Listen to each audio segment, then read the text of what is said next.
Sister Aisha, assalamu alaikum. Wa alaikum salam wa rahmatullah, how are you? Well, thank you very much. It's very good of you to come and see us tonight. Such a bitter, It's freezing, hence the kafaya. very cold night in Yes. Cardiff. Welcome to Wales. Well, the whole of England is Well, freezing. that's true, to be fair, yeah. Now, you embraced Islam at the age of 20. Yes. How did you know about Islam? How were you introduced to it? Oh gosh, it's quite a roundabout answer actually. I am actually Welsh, even though I have a very English accent. I was born in Neath, which is further west down the M4. And you have a very strong accent there. But when I was 6, my mum decided to move to London because she married my stepfather at the time. So I grew up in London. And I suppose that's where, well, that is where my interaction with anyone of colour really was. And I grew up in East London, which is very multicultural. Everyone who knows East London will know exactly what I'm talking about. A lot of Bengalis. Yeah, Bengalis, Pakistanis, Sikhs, Hindus, Punjabis, everybody's there. You know, Jamaicans, Moroccans, Algerians. Well, East London was the original London, wasn't it? I think in so. the very old days. Yeah, I think that's where the Bow Bells song comes from, and Shoreditch and things like that. Yeah, subhanallah. So we moved to East London, and as I just said, that was pretty much my first time seeing anyone of colour, and I didn't really know that at the time because my family weren't, I'd like to think they're not racist. We weren't brought up like that. But looking back, I realised that was the first interaction with anyone of colour in my primary school. As I said, I was 6. So, I had very eclectic mix of people. Very eclectic mix of people in my class. And a couple of my teachers throughout the years were people of colour and also Muslim as well, alhamdulillah. My kind of interest in Islam grew mostly in secondary school or high school, where I was an ethnic minority in my school. So everybody around me was a person of colour. There were very few white people or, in my school where I went to, because my school is in an area called Forest Gate. And again, very close to Green Street, which is a predominantly South Asian street of shops and so on and so forth, like Lenga shops, sari shops, as well as Islamic shops and so on and so forth. So it was very populated by those communities. And my interest in Islam grew from there. Even though I did have a little bit of interaction in primary school, this is where it really kind of took off for me. Did you have Muslim friends? Yeah, pretty much most of my friends were Muslim. The largest denomination or demographic rather in the school was Muslim of various backgrounds. You had the Gujarati community, you had the Pakistani community, and like you said, the Bengali community, Bangladeshi community. And many of them were my friends, and I was very impressed, I think would be the appropriate word. But what I saw, for example, what I mean by that is when it came to Ramadan, they would fast. And, coming from a background where religion is actually something you may do as a child. I went to Sunday school before I moved to London, which is like the Christian equivalent of a madrasa, Bible stories, that kind of thing. But that was it. That was basically it. And the rest of our Christianity was putting up a Christmas tree at Christmas and maybe having some chocolate eggs at Easter. That was it, So I was really impressed at the commitment and the faith, the iman they had. These young people had in them at that age. I mean, they weren't, don't get me wrong, they weren't, angels at all. They did things which a lot of teenagers do, but when it came to Allah, when it came to Islam, they were like, no nonsense, mashallah. So I was very impressed with what I saw. And again, comparing it to Christianity, it just made sense. Islam just made sense to me. I didn't really have to question much or kind of counter question things. It was kind of like, okay, yeah, that makes sense. Okay, I get that. For example, I believed in the Torah because I was taught about the Torah. I believed in the Bible, taught about the Bible. And then for them to teach me about the Quran, I was like, okay, a trilogy, if you like, that makes sense. Similarly, about how Jesus is a prophet, peace be upon him, not God. That made complete sense to me because even in Sunday school, I don't think I really believed he was God or the Son of God. I'm not even sure which one we were taught, to be honest with you. It didn't really make sense. So when I was taught these things by my friends, either just in passing or I would ask questions or maybe visit in their homes, it just made sense to me. I didn't really have to think too much about it. So when was the decisive moment? So that's a bit of the decisive moment when I decided I want to convert was when I was 16, but it took me 4 years to convert. Ooh. But there was a moment I was 14 actually, because I was actually very unhappy as a child. I didn't have a very good home life. And I was bullied quite a lot. So my confidence was through the floor. But I was also a child who would think a lot. I would think about the universe. I would think about why we're here. I had a lot of existential questions at the age of like 14. Who does that, you know? And I remember one time we went to Disney as a class trip in year 9. So we were 14, 15. And I'm an absolute wimp. I don't do rides, okay? I will hold your handbag. I'll hold your coat. You go ahead without me. It's fine. So I remember while my rest of my friends went on Space Mountain, which is an absolute no-no for me, I decided to walk around Disney with 2 of my friends who were Muslim. One was Gujarati, one was Bengali. And we were talking about the meaning of life. We were 14. Talking about Disney. Yeah, Disney in France, of all places. Yes, subhanAllah.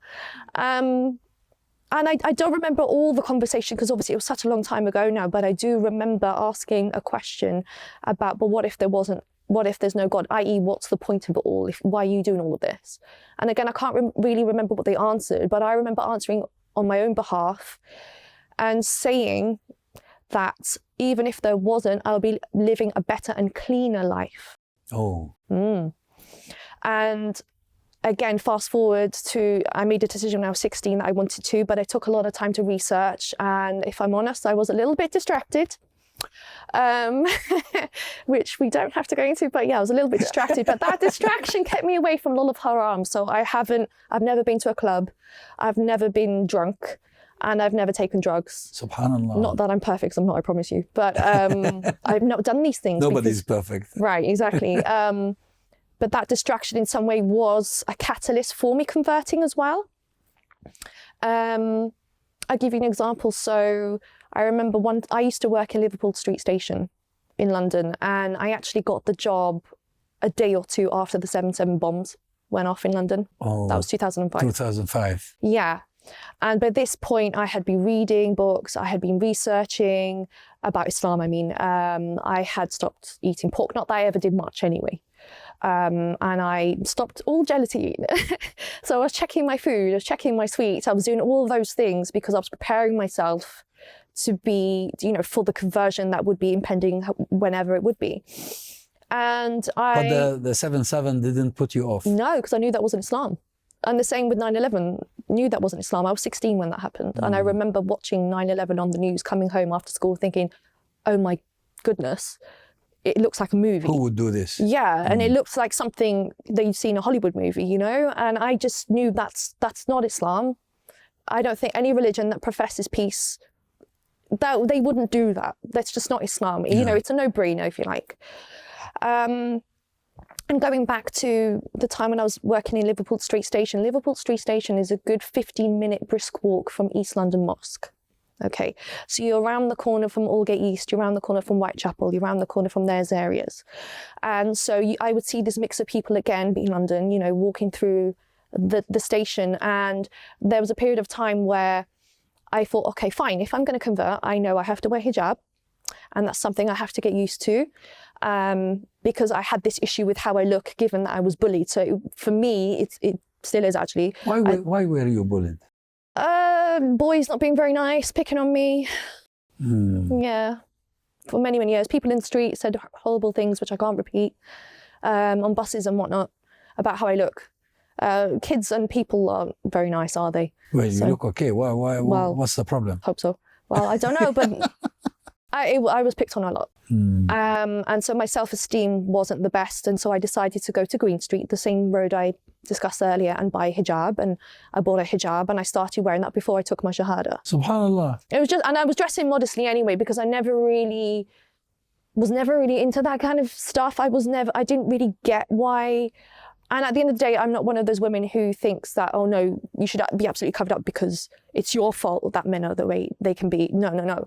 But I just thought for myself, my personal well-being that it's better for me to dress modestly, and I thought it was more classy. If you dress modestly, it's more appropriate. Just generally, you know, you present yourself in a better way.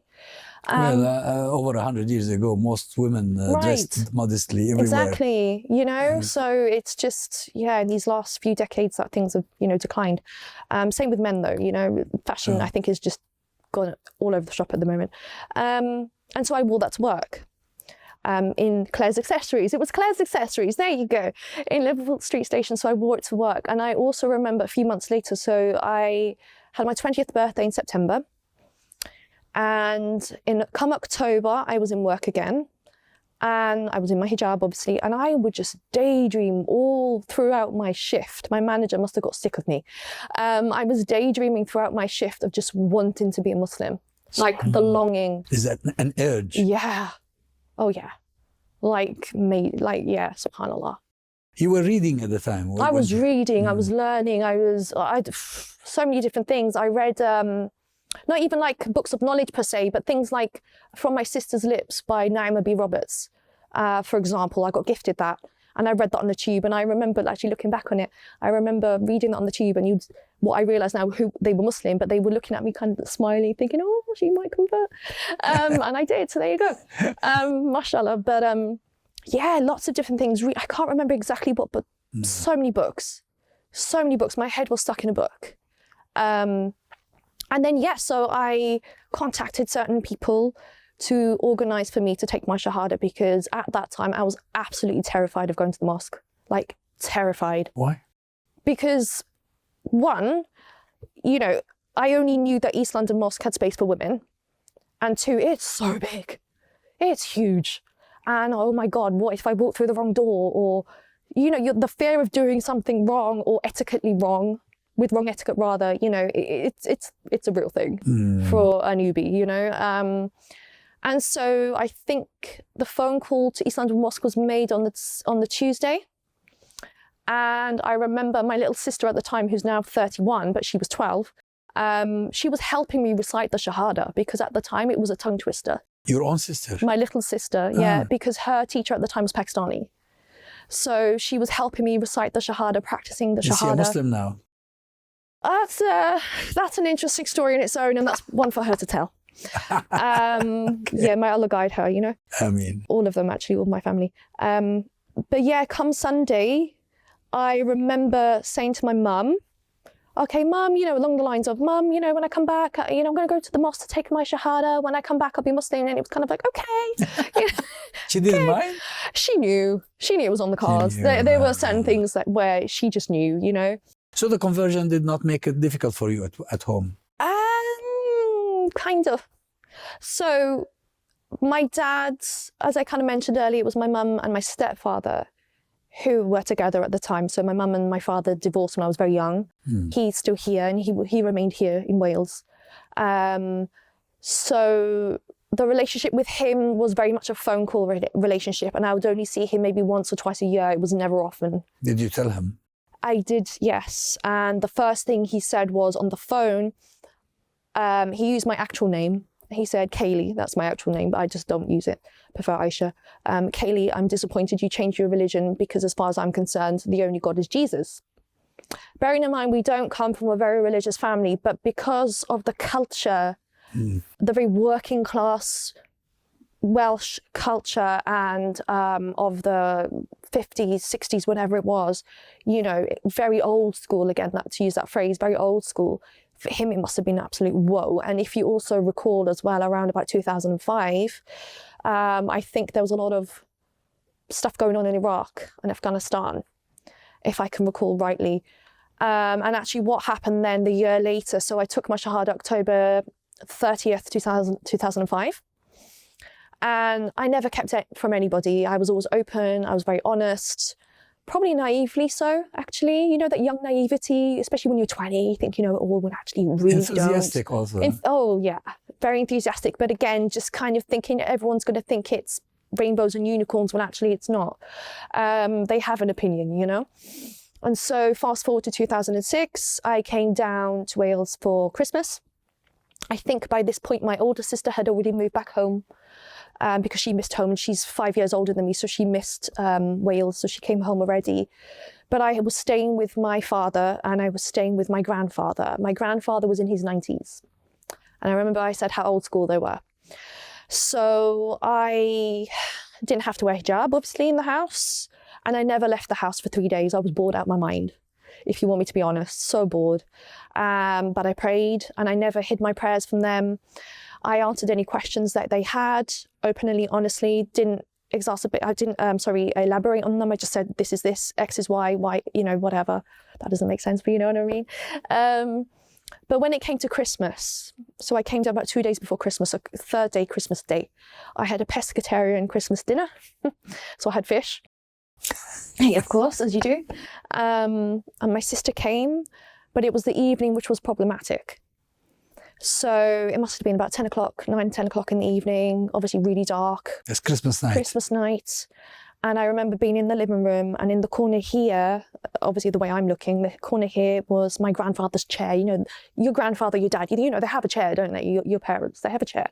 So my grandfather was here, and I remember the TV was in front of me, and my dad was sat on the floor with either a pint of bitter or a pint of lager. I don't know the difference, and I don't know which one. I haven't got a clue. But he had alcohol. And again, the news was on. And as I mentioned, there were big world events going on at the time in the Middle East. And I think it was Iraq. I don't know if it was, I can't recall properly, but I think it was Iraq. And I remember... Iraq, if you remember, the Americans invaded in 2003. Right, yeah. So we were living the repercussions of that. Exactly. So I remember there was a lot going on. And my dad remarked, Islam's an evil religion. Oh, he said that. Something like that. Yeah, I think that might be verbatim. I can't really remember because obviously it's 19 years ago. And I instantly kind of reacted to that. And, you know, I know why. I mean, the thing is, it's really difficult to articulate to people why you took your shahada sometimes, or why Islam, why this, why that, when they're so brainwashed, you know, by the media and whatever they see on TV, because they have no interaction with actual people who live in people, you know. Whereas obviously I grew up with them.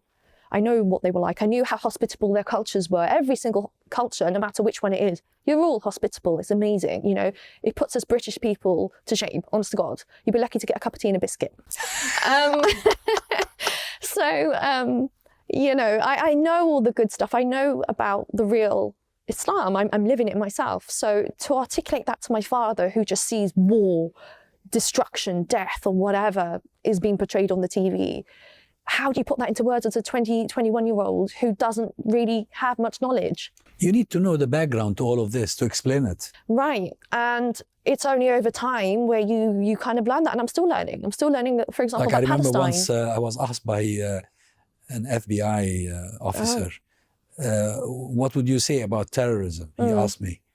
I said to him, what do you mean by terrorism? And we went through an exchange of defining terms and applying these terms to reality to see if we understand what we are talking about. And this is what you need to do with these people. Absolutely. But I think when you're young and you don't have that knowledge, you don't have the words for that, you don't know how to articulate that, because you don't really know what you're talking about, even though you know Islam's correct. It's a weird place to be. It's a weird situation to be, because kind of like, well, I'm right, but how do I tell you this? How do I explain this to you? And so what happened then, we got into a bit of an argument, or at least, you know, a louder discussion, shall we say. And again, being old school, because I'm well aware this is my father, and I'm still well aware this is my grandfather, i.e. my elders and my relatives. Despite that. You have to respect them. Yes. Yeah, but at the same time, I also thought, well, now they've crossed the line, because that's my religion and my religion comes first.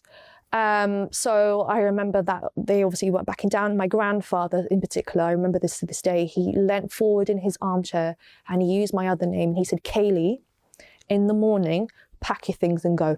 Really? 100%. And I was like, what you just said? I'm like, sorry, what? And he's like, in the morning, in this kind of tone as well, pack your things and go. Oh. And I was floored, I think, you know, to use a colloquial expression, I was gobsmacked. And so I thought, well, no, I'm not going to go in the morning because I've got Fajr to pray. I'm going to go now. So I went into my bedroom where I was staying, called my mother. We've also had interesting quote unquote discussions on Islam and religion and God and whatever. But I phoned her and she was staying with her father, my other grandfather, in a town called Buryport, which was approximately 30 miles away from where I was. She was disgusted, absolutely shocked and disgusted what was happening. My grandfather, my other one, is an absolute atheist, but he was also disgusted. And so they invited me to go to theirs. And when I tell you that my grandfather, my father literally shut the door behind me, closed the curtains and went to bed and left me out in the cold, that is exactly what happened. So must be painful. It was. I never saw my grandfather again because he passed away during that time. And it was 8 years later that my father actually came and spoke to me and saw me. I had children by then. So yeah, it was just, yeah, Are it was you really... on good terms with him now? We were, but unfortunately, I think his mental health has declined. He's also not on very good terms with my older sister as well. It's just his mental health, unfortunately, and whatever he's dealing with himself. I think especially losing his father, i.e. my grandfather, you know, that was hard for him. It was very, very difficult for him because he was a carer for him for a long time. And I think he may feel isolated. He may feel like we don't care when we do, but it's a case about the moment. It's really difficult trying to get through to him. For example, my sister has invited him for her birthday meal and he said no. So what can we do, you know? It's difficult, but we did, generally, yes, we did, you know, rekindle our relationship.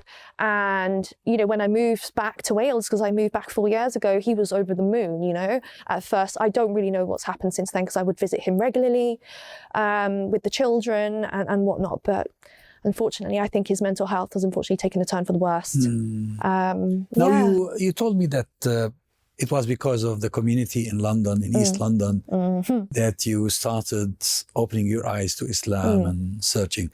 Now, after you converted, what sort of experience have you had with the Muslim community? Do you want the good, the bad, or the ugly?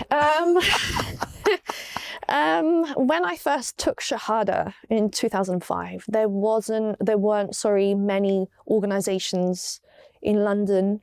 IERA, for example, didn't exist. If you most likely have heard of IERA. Yes. It didn't exist. That was incepted in 2007.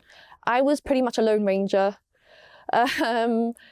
For the first couple of years, it was hard. I'm not going to lie. It was really difficult. It was. You felt lonely? Extremely. Weirdly enough, I had about 12 witnesses when I took my Shahada. I had a big group of people and we went for dinner afterwards. But one of them was, at the time, I considered my best friend. And she was actually one of the ones I was walking with during that conversation in Euro Disney. But I don't know, we just drifted apart and I really felt I needed her. To go to the mosque, I was still scared to go to the mosque. It's a really big deal. It's a big deal when you don't, it's a completely different culture, remember, as well, and different etiquette. So I don't think I went, and I had to learn how to pray by myself. And back in those days, DVDs, you know, it was all about DVDs. So I learned from a DVD how to pray. I think it wasn't until about 2011, I properly learned basic tajweed. You know, and I still try my best now to learn as much as possible. Although to improve they my do run circles in various mosques and centers for reverts. They do, but you know, when you don't know anyone who knows this information, how are you supposed to find that out? And again, this was 2005, 2006. And you were terrified too. Yeah, and this was prior to Instagram and social media and probably smartphones. You know, True. I probably had a BlackBerry. I don't know what I had then. They had a small Nokia. Yeah, I miss them. I miss the Nokias. Nostalgia. So it was a different world. It wasn't as accessible and readily available as it is now. Yeah, it's much better now. Oh, isn't 100%. It? You know, there's so much available now. So it was difficult, and also finding my path. I mean, I'm still on the journey now, nearly 20 years later. I'm still finding, quote unquote, myself as a Muslim, because if you think about it, when anyone takes a Shahada at a very young age, I mean, I was pretty much still a child. I just come out of my teens. True. And I'm still learning about the ways of life in general and my religion and dealing with my family and, you know, it was just so many different things I had to deal with. And when I did eventually meet people, and that was usually through the ISOCs in universities, I was told, you know, this is the correct way and that's the correct way. Like, this madhab is okay, that madhab, no, stay away from them. Stay away from the Sufis, stay away from these people, whoa. And actually, I was very conservative, shall we say, when I eventually got into kind of like a rhythm of things. I became very conservative. I wouldn't clap. I wouldn't, oh gosh, what else? I wouldn't celebrate birthdays. Very Salafi. You took a strict Very. path. And it's not sustainable. I wouldn't advise it at all for any convert. It goes against fitra. Absolutely, 100%. I'm so glad you said that. Yeah. It really does. Islam is simple. It's not as rigid as some people portray it. Exactly. And I learned that the long and hard way, and I look back and I do regret certain decisions. But again, I was young, and I did what I did with the tools and the knowledge I had at the time, right? So, you know, if I took my shahada now, I wouldn't be, and if I knew what I knew, I wouldn't be as strict and as black and white as I was back then, especially with my family. But by the way, I mean, your journey is not unique in that sense. Of course. I've spoken to quite a few brothers and sisters who seem to have gone through similar stages. Yeah. So apparently it's natural, it's normal. It is, but it's it's all a test, isn't it? Because it's a journey of discovery. Yeah, exactly. That's 100% it. Because even without Islam, I would have been discovering myself. Yeah. So it's just facet upon facet upon facet of discovery and finding myself. And I only feel, funny enough, I feel more myself since I've left London, actually. I feel like I'm not around those kind of communities because they're very strong, especially in East London. Yes, you have a very strong Hanafi community as well, but you also have a very strong, at least quote unquote, soft Salafi community who are very, I do think they're judgmental, especially when it comes to women. And again, that's a whole topic of conversation, but I feel more me. I'm a British Muslim. I'm not from the Middle East. I love the amalgamation of cultures I've adopted over time. In my everyday conversation, I will use Urdu, Bengali and Punjabi words in my conversation, as well as bits of Welsh, because I am Welsh. And Arabic. Yeah, and Arabic as well. So it's all a little sprinkle here and there, you know, like literally the icing on the cake, the sprinkles on the icing on the cake. And I love that. And I do appreciate that I grew up in London, because I think it's taught me a lot. And obviously that is where I took my shahada, although obviously I would have become Muslim wherever I am in the world. You know, if Allah wants you to be Muslim, you could be on an igloo somewhere. And True. It makes no difference. Well, alhamdulillah. SubhanAllah. And, Sister Aisha, it's a great pleasure. Thank you very much. Thank you for having me. Jazakallah khair. Thank you. Assalamu alaikum.